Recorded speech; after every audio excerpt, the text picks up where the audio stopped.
원장님 안녕하세요. 네, 안녕하세요. 소개 한 번만 간단하게. SNU 안과에 있는 이민규 원장이라고 합니다. 반갑습니다. 제가 지금 촬영을 한 2년 정도 하고 있는데 처음 네. 뵙거든요.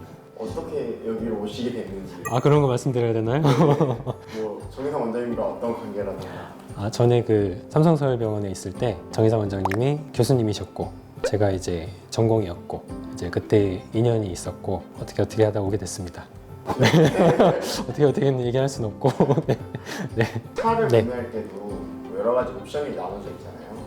시력 교정소에도 뭐 엑스트라라고 옵션이 있나요? 네, 그렇죠. 저희 병원에서 하는 각막 강화술을 엑스트라라고 하는데요. 하고 싶으면 하고 뭐 여유가 되면 다 하고 뭐 이런 느낌이라기보다는 이제 권하는 분들, 뭐 도움이 되는 분들 이런 경우에 하는 시술이라고 보시면 됩니다. 엑스트라는 또 어떤 거? 각막 강화술에도 방법이 이제 여러 가지가 있는데 원추각막 치료에서 콜라겐 크로스 링킹이라고 하는데 정확한 명칭을 그게 이제 각막 강화술이거든요. 거기에서 유일하게 FDA 인증을 받은 제품이 있어요.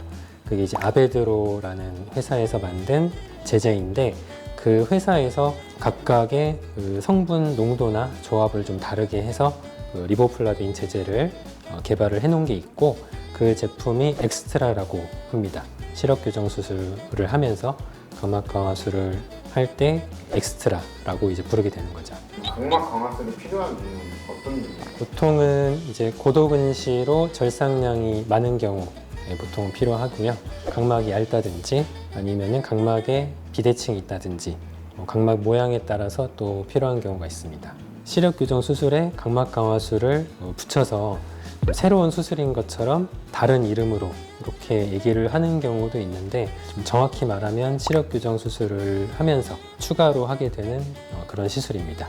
각막 강화술이라는 원리는 어떤 건가요? 요즘에는 찾아보고 많이 알고 오시는 분들도 많은데 각막 강화술은 원래 원추각막이라고 해서 각막이 확장되고 얇아지는 그런 질환에서 시력을 개선하고 각막 형태를 개선시켜주는 효과를 인정받은 그런 시술입니다. 이 각막 강화술을 시력 교정술을 할 때 같이 할 수가 있는데요. 시력 교정 수술을 하면서 리보플라빈이라고 하는 제제를 각막에 흡수를 시킵니다. 그 다음에 이제 자외선 불빛을 쬐어주면은 각막이 그 불빛에 반응을 하면서 각막에 스트레스를 주게 되죠. 이후에 각막이 재건되는 반응이 이제 오는데 그 과정에서 각막 세포들에 있는 콜라겐들이 예전보다 훨씬 좀 강하게 결합이 됩니다. 그래서 각막이 결과적으로 훨씬 튼튼해지게 되는 그런 효과를 이제 보게 되는 거죠. 쉽게 얘기하면은 10명이서 밀어서 버티고 있었는데 4명이 빠졌어요. 6명이 밀어야 되잖아요. 아무리 힘이 부족하니까 이 6명을 운동을 열심히 시켜서 힘을 세게 만들어서 똑같이 버티게 한다. 뭐 그런 느낌으로 생각하셔도 될 것 같습니다. 저도 하고 싶어지네요. 수술하고 나중에 네. 할 수도 있는 건가요? 그렇게 하지는 않죠. 왜냐하면은 원추각막 같은 좀 특수한 질환이 있는 분들은 각막 강화술만 별개로 이렇게 하게 되는데 시력 교정 수술을 하지 않는 경우에는 따로 이제 각막 강화술을 하기가 좀 힘들어요. 시력 교정 수술을 할 때는 우리가 각막을 깎아내거나 절편을 만들거나 이런 과정이 있기 때문에 그 리보플라빈 약품을 흡수를 시킬 수가 있는 거죠. 완전 이해가 잘 된 것 같아요. 그런가요?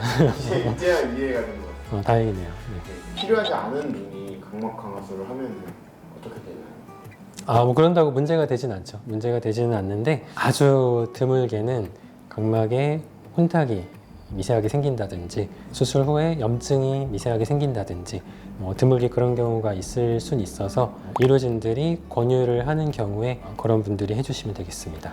그럼 또 엑스트라는 왜 병원마다 가격이 다른 건가요? 저희 병원처럼 아베드로사의 엑스트라를 사용해서 하는 경우가 있고 다른 약제를 사용하는 경우도 있는데 아베드로사의 엑스트라 같은 경우는 특징이 일회용으로 각 눈에 하나씩 사용을 하게 돼 있어요. 그래서 조금 더 비용이 들어가게 되는 부분이 있고 다른 방식으로 하는 각막 강화술 같은 경우에는 다회용 병으로 되어 있어서 이제 여러 사람이 사용할 수 있게 돼 있는 그런 경우에는 비용 차이가 나게 되는 원인이 좀 될 수가 있고요.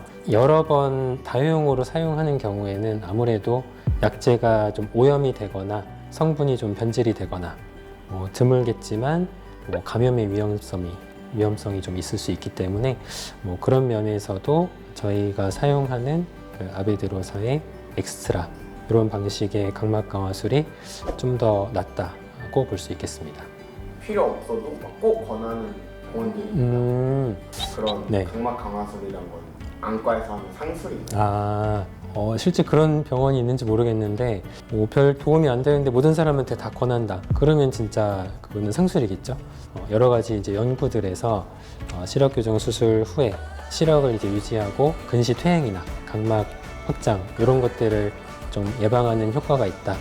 이런 연구들은 다 나와 있어요. 저희가 필요하다 생각되는 분들한테서는 충분히 도움이 되는 시술이라고 볼 수 있겠습니다.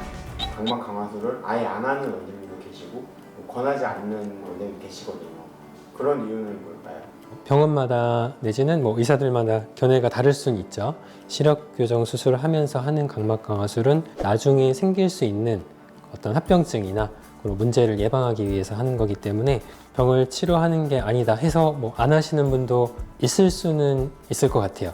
근데 저희 SNU 안과 같은 경우는 절삭량이 많은 분들, 각막이 좀 취약한 그런 모양을 가진 분들, 또 각막이 얇은 분들 그런 경우에 권해드리니까 저희 의료진들이 검사 결과를 보고 그거를 토대로 권해드리는 경우에는 내가 그런 부분이 좀 도움이 되겠구나 이렇게 참고로 생각해서 선택하시면 될 것 같습니다. 지금까지 SNU 안과 이민규 원장이었습니다. 감사합니다.